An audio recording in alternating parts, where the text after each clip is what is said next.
Hello everyone, thanks for tuning in to another episode of Spotlight on One, where we like to sit down and shine a spotlight on some of the great people and events around town. I'm Edess, and today I'd like to welcome new Jersey State Senator Joseph Cryan. Joe, it's such a pleasure to have you. Well, it's a joy to see you. How are you? I'm good today. I'm excited. I'm really excited for this interview, actually. Yeah, you know, I am too. But I have to tell you before we start, Yes. as a resident of this community, and I know you did a lot of work with it as well as the team led by Bill Reyes here. I spent last weekend here at Town Hall for Winter Wonderland. Oh, yes. And I have to tell you that it was one of the best events I've ever been at in the town of Union. Not only from watching the lines at curling, which turns out I'm not too good at, ice skating, which we wouldn't horrify anybody with. I wouldn't even go there. But you know what? The s'mores were great. The 360 selfies and watching people. A couple nights ago, we drove by here and I watched folks take selfies by the star in the back, and Joy, which is still there, and I would encourage residents, if you haven't had a chance, come on by Town Hall and enjoy the lights during the season in the back. But I saw folks taking selfies by the stars, and obviously, as you know, the ornaments around town, the red ornaments, have become kind of a thing for selfies and posting. They're definitely a hit. And I got to tell you, I just wanted to say thank you. As a resident of the town, it was one of the best events I've ever, as I said, ever been at. And I just want to say congratulations to you, to Bill, and to the whole team that put that together. It was Thank really, you so much. We really very appreciate special. it. We got to grab a selfie by those, the star or the Christmas tree. Yes. Cory Booker, I'm not, but we'll go with it. Okay? Well, Joe, as you know, many people are probably familiar with who you are, but for our viewers watching who may not be as familiar, can you give us a little bit of your professional background? Oh, sure. Well, I'm currently the state senator for Legislative District 20, and that privilege includes the honor of representing 4 communities: Elizabeth, obviously here, Union, Hillside, and Roselle in the state legislature in the New Jersey Senate. Prior to that, I had the privilege of being the sheriff here in our community, in our county. The undersheriff before that, I worked for a great man, Ralph Froelich, and when he passed, I had what I consider to be one of the honors of my life to succeed him. Before that, obviously a business background. I worked for ITT for a number of years, and obviously I have a family restaurant business that I was a part of too. And currently today I run a wastewater facility in Middlesex County. I run the MCUA. I have the privilege of being the executive director there. So I run a wastewater facility that takes care of the stuff you and I make every day, and I have the privilege of being in charge of a landfill ultimately, each of which are around 300 acres. They're large facilities. It's the largest landfill in the state of New Jersey and the second largest wastewater facility. Oh, wow, I was not even aware of that. So you learn a lot. Yeah, You know, as you know, I have a laugh about it. Your business is our business, but the reality of it is the economics of it and the importance of not only how you handle that, as well as landfill disposal rates are important part of economic engines, new technologies that allow you to potentially reduce waste, and we are really focused a lot on waste to energy. Things like taking your food that we all throw out and put in our trash, taking that banana peel and literally having ultimately the ability to make biogas from it. And because it's a landfill, it creates, without getting too much into the weeds, it creates methane gas, which we convert to energy in a cogen plant. But having the opportunity to do that more efficiently and more economically is one of the challenges in front of us that I think we have a solution for, as well as taking the sludge that everybody makes every day, and you have the ability now to convert that to energy, and we think we have a cutting-edge technology proposal out there. It's exciting times on a professional level. Sounds like many challenges, but it also sounds amazing, like that we're actually putting the foot forward to get that done. Fortunately, I work with a lot of really smart people, right? 'Cause clearly I'm not one of them, but I'm smart enough to listen, and I think we're moving forward, and I'm excited about that. I bet they're glad to have you. And I bring that, by the way, I bring that perspective to the New Jersey Senate.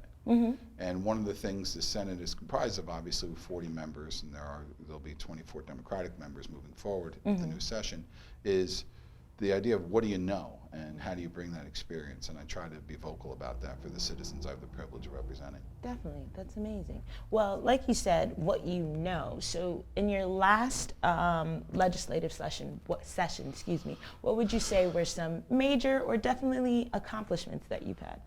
Well, the session was defined by the virus. I mean, before the virus, well, I'll tell you, before the virus, everybody remembers Toys R Us.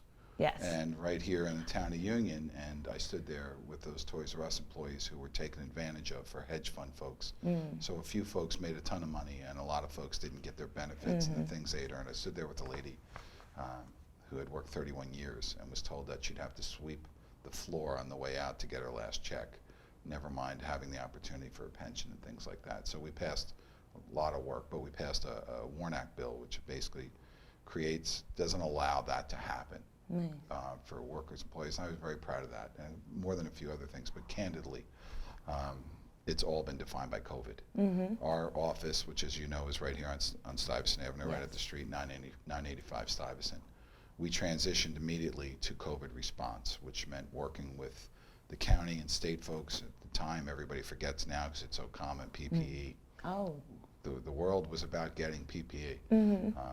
We forget, Elizabeth Trinitas was beyond overwhelmed, and the things that happened there, and coordinating with the hospital and working with medical resources was just a huge part of that. And then obviously we take it for granted now, and sometimes we get a little upset at that traffic on Morris Avenue on a Saturday. But getting that tested site initially set up, all that transition stuff, COVID to me dominated the term, the COVID response. I'm really proud of the people I work with, and that's a coordinated government response, which even happens today. The food, and hopefully if you're watching this, you're not in this predicament, but I assure you that many of your neighbors are. Food insecurity, the ability. We saw, for example, I'll use the Thanksgiving support, which was done at Kane through the county resources, which are obviously funded through the government. But that line at the counter for the Saturday before Thanksgiving for the opportunity to hand out a Thanksgiving meal extended from Kane University all the way to Suburban Golf Club. So essentially across the street from Lowe's. So it was miles. And it tells you that if folks are willing to wait that long for a meal, it tells you what kind of situation we're in.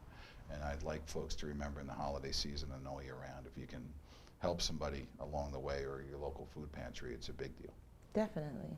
I didn't even see that one. That's crazy. All the way down. That's miles. It's where I live. I live down that way, so I tend to follow it because the traffic's the thing. But and that's okay because you're helping people in need. But remember, as we were chatting about this in terms of what about the legislative term that just finished? Those lines initially were for testing. We forget now because we have a vaccine and we can argue about whether the vaccine's right or wrong, but it was about getting the swab and how long did you have to wait for your response, and did you have it or did you not, where you're going to live. I mean, literally was on people's minds as they waited. And let's not forget folks in masks and PPE and white suits putting swabs up your nose. So that transition from there to now, which is far more than just me, but would absolutely define the term, and actually it's going to define a lot of what we do in the next term as well. Definitely. So you touched on it a little, speaking on Morris Ave and the traffic. So lately I've been driving around and noticing a little bit more traffic than usual. Yeah, so I'm thinking maybe it's, I want to assume because of the new construction around town, but why don't you tell us, like, what exactly are we working on that's causing this traffic? Well, that's a safe assumption, and as anybody will tell you, you don't just drive in Union for traffic, right? No matter where you go. It is going to be. As I say, the state color now is orange. All right, for the signs that go up, and, which shows investment, right? And where we live, we're the most densely populated state in the Union. Our roads are critically important. The infrastructure bill is going to make more of that available to us. But here in town, when I ran for senator, I was pretty clear because I did have the privilege of being in the assembly beforehand. As a senator, it's different. Your influence is different. You have the ability to weigh in more. I'll be candid about it. It's far more influential. Transportation, especially discretionary dollars, was something I fought for. I admit that. I absolutely own part of this problem because I advocated for it. But because I got tired of us not getting our fair share, in my view. And you'd see that. You'd see construction projects out there. You'd say, wait a minute, I live here. And so with that, no one would argue over the fact that Chestnut Street Bridge, which is basically a Connecticut Farm School, needed to be replaced. I mean, if you looked up And you lit saw the sky. You were under the bridge and you saw the sky. It's like, I don't think that's right. Right. So DOT had plans for that, but we advocated for. So that's obviously one part of what's going on. If you get off on 139A, you wait in that merge, and you're going to wait, unfortunately, for another 12 to 18 months, because that's how long it's going to take to replace this bridge. And then you add in the Parkway, right? The Parkway work is clearly in that merge as you come northbound. Southbound's no treat either. When you come north and the merge into one lane, it's driving you nuts, right? It drives me nuts. I drive that way. That's going to last another year or so. And unfortunately, it's just part of what we're going through. But we advocated, for example, if you've been on 22 eastbound for the floods, right? And we've all seen the intense rain that's gone on. Definitely. I'll say it, it's a little bit of senatorial emphasis that we were able to get flood project money to get that fixed. But it's going to take a little while. And if you drive by there, you can see the work and the construction, but it affects our quality of life. This is, our community only has one true state road, north and southbound, that comes through the community, and that's Morris Avenue. Vauxhall Road's the only other, and that doesn't quite finish. And then obviously 22. So you want to make sure that the emphasis on that infrastructure works. But right now, yeah, it's you notice it, and I apologize for that. I definitely own a piece of it, but I really, really feel like we're finally getting our fair share, whether it's in infrastructure dollars. When I ran, as I mentioned to you, I ran to put the 20th district first. Our districts are fully funded educationally. That wasn't the case for a very long time. Our healthcare dollars are finally becoming more fair for Trinitas and a little bit into Atlantic with Overlook at 5 points. I think those things are really important, and that's what I advocate for, and that's what I fight for. Definitely.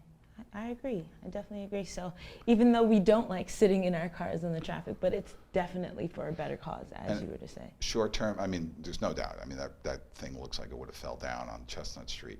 But the improvement in the turns and the infrastructure and the safety and the rest, look, it'll help the economy, it'll help jobs, but most importantly, ultimately, it'll improve our quality of life. Patience, but it will. Definitely patience, everyone. Right. So touching on community a little bit, with the legalization of marijuana, now it's a talk, it's a buzz, it's in everything. Can you give us an update where, I guess, county or townwide, where we stand with that? That's cute, by the way, it's a buzz. Related on that. Nice. No pun intended. No pun intended. By the way, people forget, here in town, we had a referendum a couple years ago, and the vote for marijuana legalization passed about 55% to 45%. It did. So the Township of Union has made that decision that it supports the legalization of marijuana. As you know, it passed statewide with north of around 70% or so. So what's happening is that there are different types of licenses. Think about it: one to grow, one to deliver, one to distribute. So the different type of licenses, essentially, I think what most folks ask about is, all right, when's it going to be available recreationally? When can I go to the store and get it? Those licenses will begin to open up in March of next year. That's when we, as part of the law, we created the Cannabis Commission, and the time frame on that is March of next year. Is when they'll start awarding licenses for that. I think you'll see licenses on Route 22 and here in town. I know the governing bodies had numerous discussions about that. And as you know, there's anywhere between 80 to 100,000 cars a day on Route 22. Yeah, people don't realize that. Yeah, right. And I think that's what you'll end up seeing here in town, and that most likely you'll start to see, I would think, around the fall of next year. Okay. In terms of being open. There'll be a grow license, because one of the issues with marijuana is the lack of product, or it has been, although it seems to be opening up a little bit. And I think you'll see that start to become more of a thing. Those are statewide rules. Okay. So not particularly locally or county. And some communities have chosen to embrace it. They like the tax dollars, they like the convenience. For example, in this community, obviously the majority had a vote and voted, so it's pretty straightforward. So you're listening to your community and making that access accessible. Definitely. Oh, well, thanks I had no idea. So knowing that there's a date coming forward, I think we all appreciate that. Well, there's been a great deal of frustration. Folks passed this last year. It's like, hey, what's taking so what is it gonna take? long, right? Then let's face it, marijuana is not the hardest thing to find. So, and obviously a medical facility in town. So I think those things you'll start to see really kind of move along next year. Definitely. Nice. Well, another project that I see you've been working on is the Gateway Tunnel. I'm not too familiar with it, even though I've been around town, or I don't know if our viewers are too familiar with it either. Could you just explain a little bit what it is and how it's beneficial for the community? So I mentioned I represent 4 communities, right? Yes. So one of those is Elizabeth, which has direct into New York City. So you get on the train in Elizabeth, you don't have to get off. You end up at Penn Station. Yes. And that's from 2 lines, right? So, however, in the Township of Union, which the train station obviously, as you know, is on Green Lane, access right by King University, is the Raritan Valley line. Okay. So essentially, off-peak they have direct, but off-peak doesn't matter because there's a reason they call it peak and off-peak, right? It's when people go. And on peak times, you don't have that convenience. What you have to do is you go to Penn Station, and then you have to make a mad dash for another train to take you into the city. By the way, a train that sometimes that resident of that Elizabeth passenger is already on. Okay, so just cruising. You're on. So that becomes a source of great frustration. The Gateway, part of the Gateway solution is to allow 1 seat. They call it 1 seat. You sit down, you're on 1 seat. Okay. And that's the big deal. That's part of the big deal about Gateway. In addition, there's obviously safety issues here. People forget the tunnels went through significant damage in Sandy. They're still not fixed. And we need more tunnels because there's more people that live here. The state of New Jersey's population now is north of 9.1. People live here. And that's an exciting thing. People want to live here.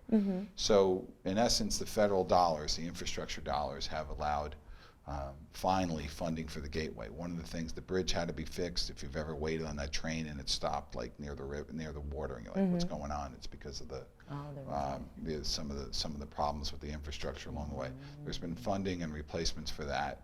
It's time for Gateway. Gateway most likely will begin construction in 23. I think it's important for people to know here, like we've all enjoyed, especially if you're a homeowner, rising property values in the township for the last 18 months or so. The Gateway project will enhance the property value of every resident, of every property owner in the Township of Union. That's something because you'll have direct ultimately. Unfortunately, it's a decade, but you'll have it ultimately. It's something to look forward to. It's a big, huge deal here. The city's got its issues, and we're in post-COVID. But when you look down the road, it's obviously it's New York City. You're tethered to it economically in so many ways. The idea that you don't have easy access in, I don't care if it's for your job. I don't care. And people now obviously have learned to work at home a little bit, but still, for your job, for your Broadway play, for whatever, for whatever brings you into New York City.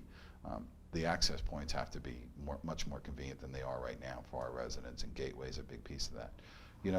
One of the things we're working on is it's a part of this, right? So we have a couple of congressional folks, Don Payne in particular, Tom Malinowski, who have been discussing, we've been in constant contact with, because we need money on these new bills, not only for that infrastructure, but for flooding. Oh, yeah. This township, people don't realize, because media tends to cover the big floods, so Cranford obviously gets a lot of that, and a little bit of Rahway, and God help people that were flooded. But the Township of Union was the second most impacted community in terms of FEMA response in the county, right behind the city of Elizabeth. We lost 4 lives, precious lives in the city of Elizabeth. We lost a life here in Union.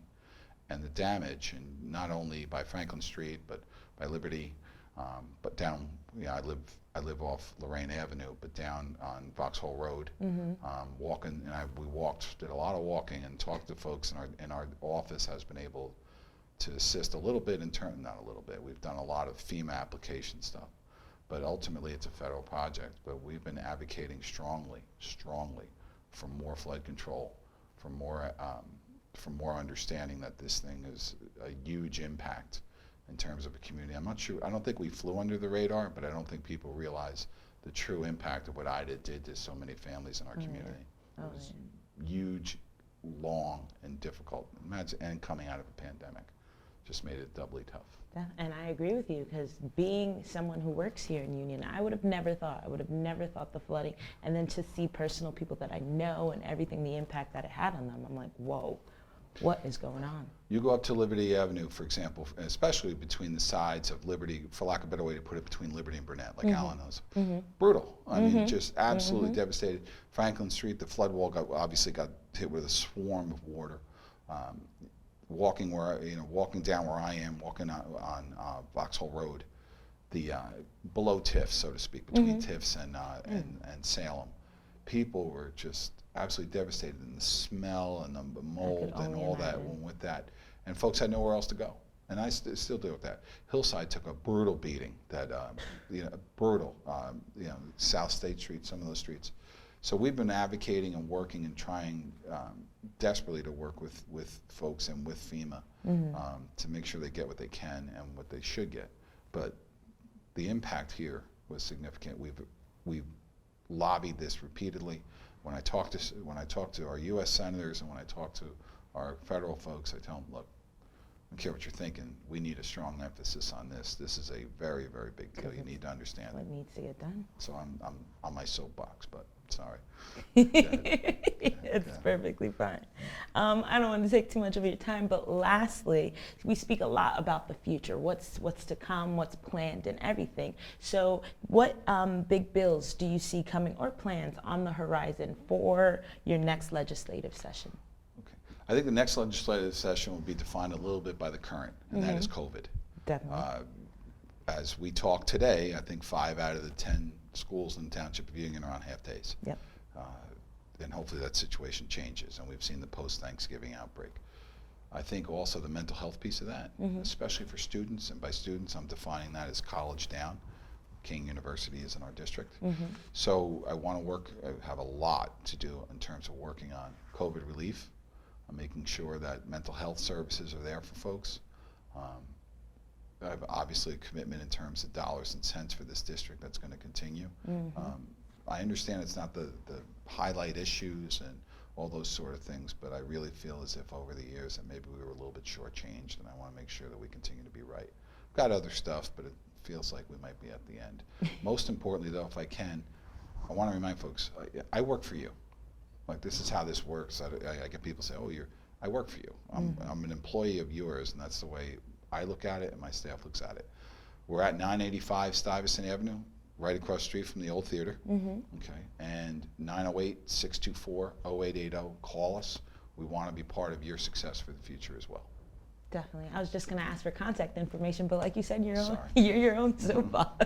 But I appreciate it. Senator Cryan, thank you so much for coming down, talking to us, letting us know a little bit more about you and how you help our community. Well, we really appreciate it. It's a privilege to be here today. And again, thanks for making the holiday special. Oh, of course. You're very welcome. We love to do it for you guys. And we also love to do it for you guys at home. Thank you so much for tuning in to another great, and when I say great, another great episode of Spotlight One-on-One, where I got to hang out and chit-chat with Senator Cryan. So guys, make sure you tune in next time for another great episode of Spotlight One-on-One. I'm your host, Edess, and I'll see you next time.